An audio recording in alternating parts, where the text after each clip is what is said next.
بسم اللہ الرحمن الرحیم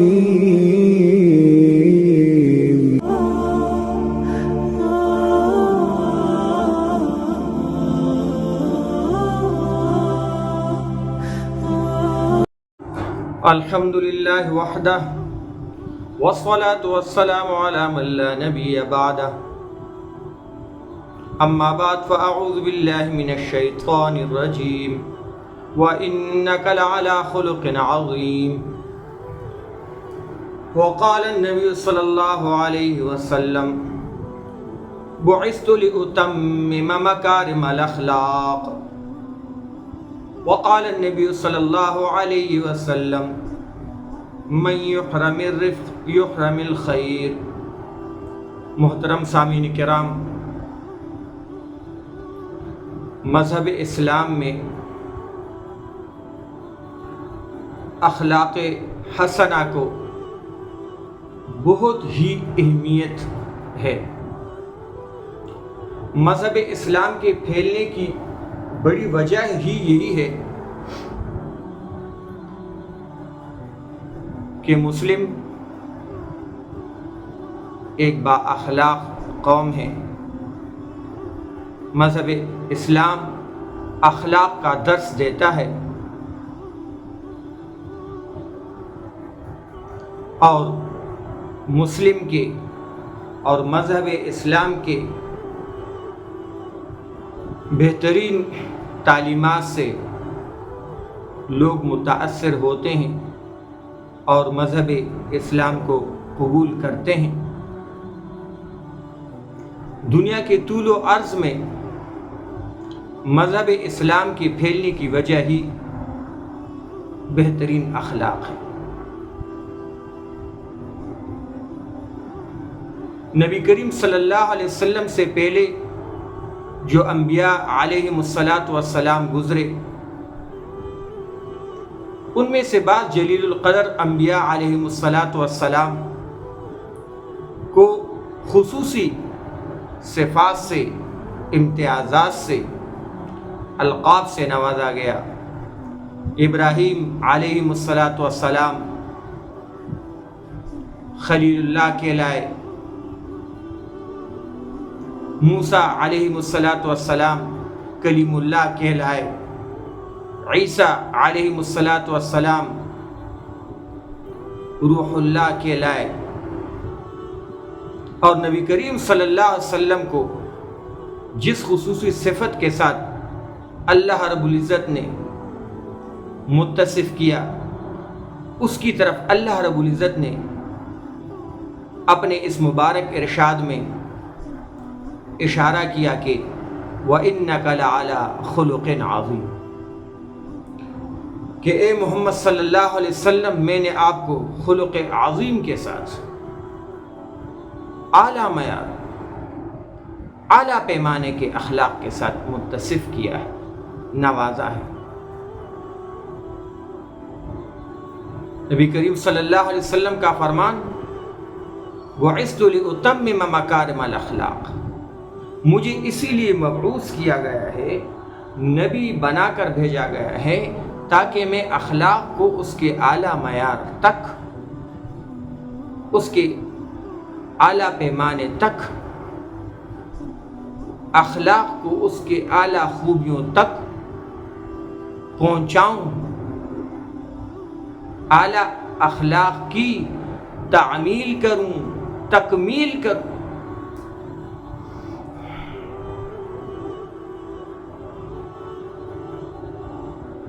محترم سامعین کرام، نبی کریم صلی اللہ علیہ وسلم کے بہترین اخلاق کا اندازہ لگائیں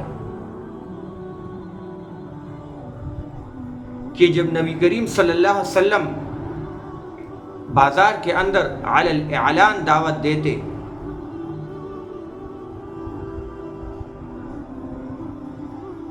تو ابو جہل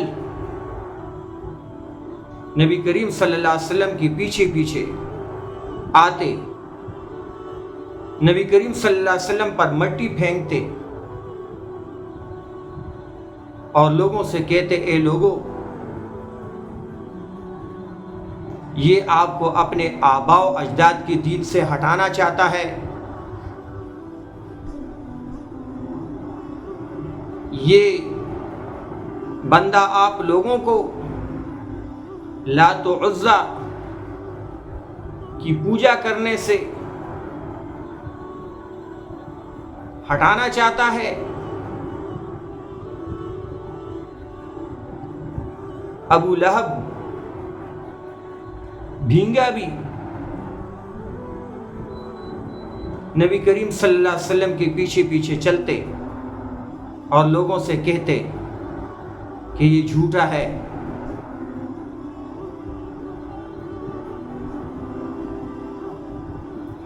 اور نبی کریم صلی اللہ علیہ وسلم کو اس طرح ایذا دیتے کہ ان کی ایذا دینے کی وجہ سے نبی کریم صلی اللہ علیہ وسلم کی پنڈلیاں مبارک، ایڑیاں مبارک زخمی ہو جاتی۔ ابو جہل جہالت کے باپ نے ایک مرتبہ جب نبی کریم صلی اللہ علیہ وسلم مکہ بیت اللہ کے جوار میں ارد گرد نماز پڑھ رہے تھے،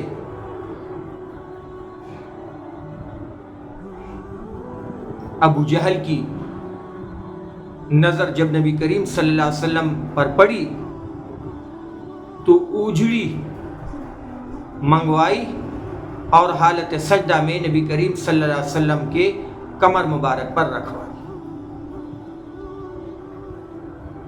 اس قدر جہالتیں،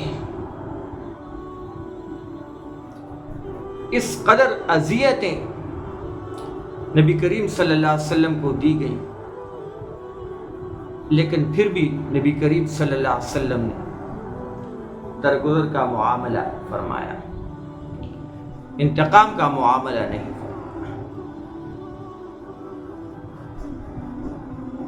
زید بن سعنہ یہودیوں کے عالم،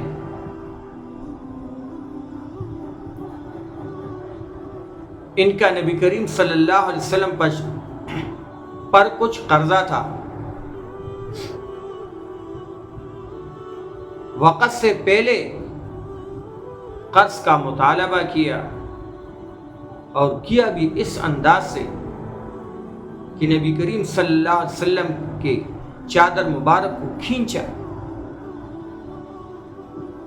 ساتھ ساتھ تانا بھی دیا کہ تم عبد المطلب کے اولاد قرض دینے میں ٹال مٹول کرتے ہو۔ حضرت عمر رضی اللہ عنہ وہاں تشریف فرما تھے،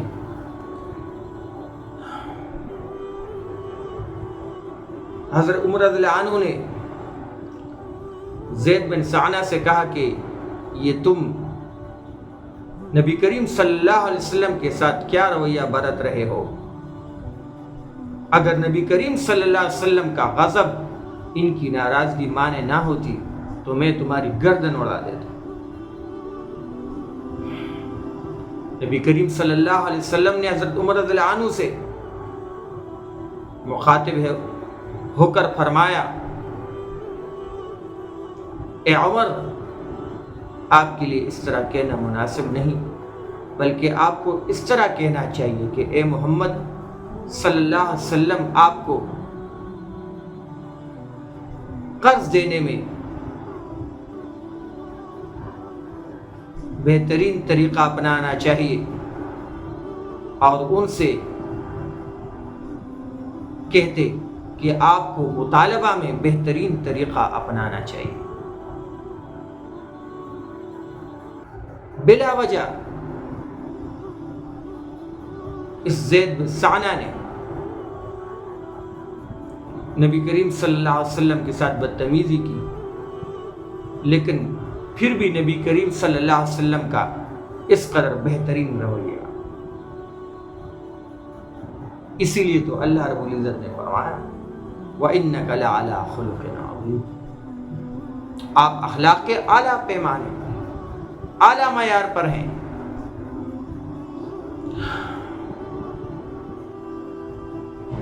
اور ہم ایسے عظیم الشان نبی کے امتی ہیں. سنیے ارشاد سنیے.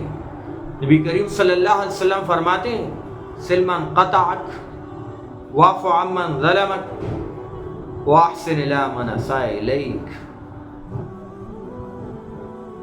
بہترین اخلاق کا فارمولہ نبی کریم صلی اللہ علیہ وسلم ہمیں دے رہے ہیں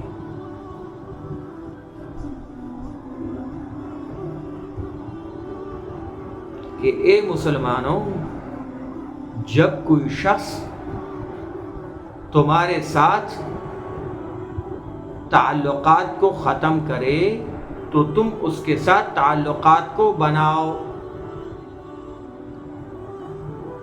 جب کوئی شخص تمہارے ساتھ قطع رحمی کرے تو تم اس کے ساتھ صلہ رحمی کرو. اور جب کوئی شخص تمہیں تکلیف پہنچائے تو تم اس کو معاف کرو. اور جب کوئی شخص تمہیں تکلیف پہنچائے تو صرف معاف کرنے پر اکتفا نہ کرو بلکہ اس کے ساتھ ساتھ احسان کا معاملہ بھی کرو. اس نے برائی کی معاف بھی کرو اور برائی کے جواب میں اچھائی بھی کرو. یہ تھے نبی کریم صلی اللہ علیہ وسلم کے اخلاق.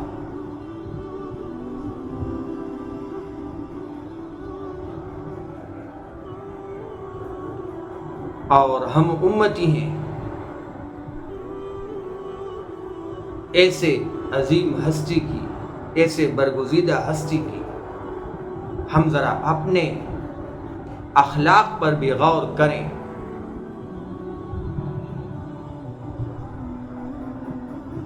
ہمیں اپنے اخلاق بنانے ہوں گے، اخلاق پہ توجہ دینی ہوگی، جبھی ہم دنیا اور آخرت کے اعلیٰ منازل مراتب کو پہنچ سکتے ہیں، انہیں حاصل کر سکتے ہیں. جب تک ہم اپنے اخلاق پر غور نہیں کریں گے ہم دنیا اور آخرت کے اعلیٰ منازل، بڑی کامیابیاں حاصل نہیں کر سکتے. مذہب اسلام میں اخلاق کی اہمیت دیکھیے. نبی کریم صلی اللہ علیہ وسلم کے ارشادات مبارکہ سنیے. نبی کریم صلی اللہ علیہ وسلم فرماتے ہیں کہ تم میں سے بہتر شخص وہ ہے جس کے اخلاق اچھے ہیں. تمام امت میں سے بہتر کون؟ جس کے اخلاق اچھے. فرمایا تم میں سے مجھے سب سے زیادہ پسندیدہ وہ شخص ہے جس کے اخلاق اچھے ہیں. تمام امت میں سب سے زیادہ پسندیدہ کون؟ جس کے اخلاق اچھے.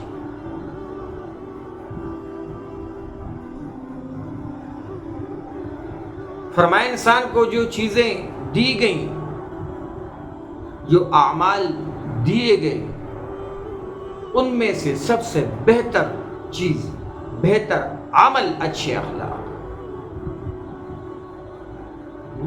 جو بھی دنیا میں اللہ نے ہمارے لیے پیدا کیا اس میں سے سب سے بہتر چیز اخلاق حسن. دنیا کی سب سے بہتر چیز. ظاہر ہے اب جو اس کو اپنائے گا دنیا کا سب سے بہتر بندہ بن جائے گا، آخرت کا بھی سب سے بہتر بن جائے گا، کیونکہ اس چیز کو اتارا ہی اللہ نے. انسان، فکر مند انسان 24 گھنٹے اکثر اوقات اعمال میں مشغول ہوتا ہے.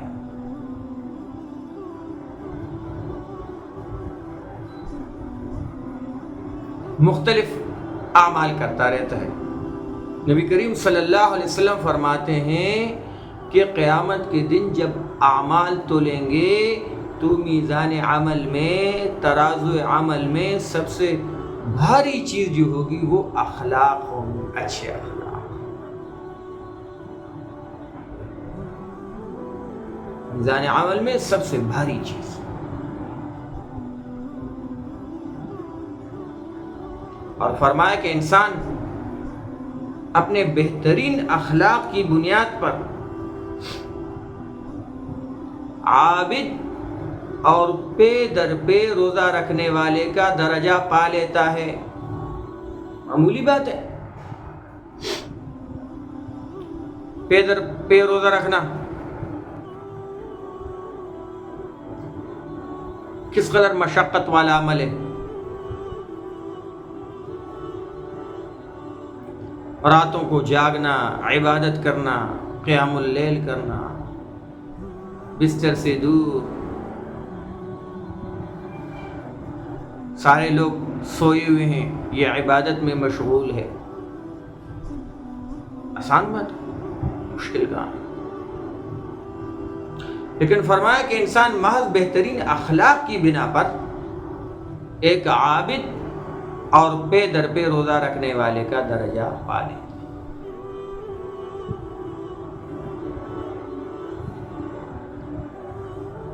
فحش بکنے والے، بد زبان انسان،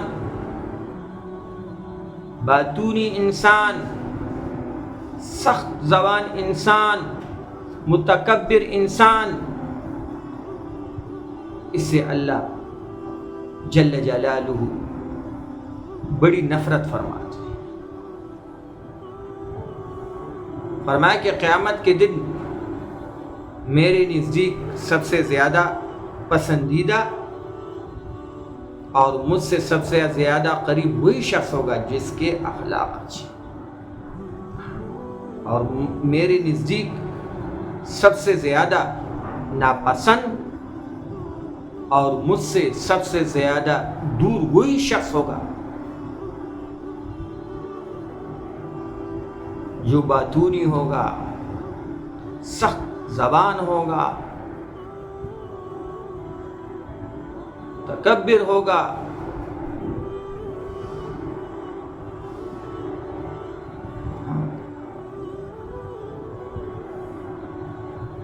اللہ نے نبی کریم صلی اللہ علیہ وسلم سے فرمایا وَلَوْ كُنْتَ فَظًّا غَلِيظَ الْقَلْبِ لَانفَضُّوا مِنْ حَوْلِكَ، کہ اے محمد صلی اللہ علیہ وسلم اگر آپ سخت زبان ہوتے، سخت دل ہوتے،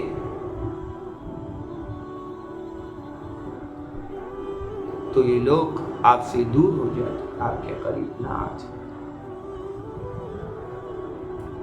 من یحرم الرفق یحرم الخیر، نبی کریم صلی اللہ علیہ وسلم فرماتے ہیں جو نرمی سے محروم رہا ہر خیر سے محروم رہا۔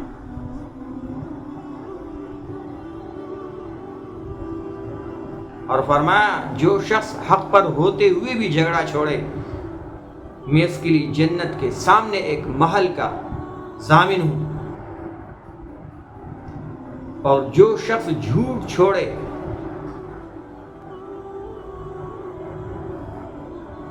چاہے مذاقاً جھوٹ کیوں نہ ہو میں اس کے لیے جنت کے بیچ میں ایک محل کا ذمہ دار ہوں، اور جس شخص کے اخلاق اچھے ہوں میں اس کے لیے جنت کی بلندی میں ایک محل کا ضامن ہوں۔ یہ اعزازات ہیں اچھے اخلاق۔ نبی کریم صلی اللہ علیہ وسلم مذاق میں بھی کبھی جھوٹ نہیں فرماتے۔ ایک مرتبہ ایک خاتون نبی کریم صلی اللہ علیہ وسلم کی خدمت میں حاضر ہوئی، نبی علیہ السلام سے عرض کیا کہ اللہ کے رسول میرے لیے دعا فرمائیں کہ اللہ مجھے جنت میں داخل فرمائیں۔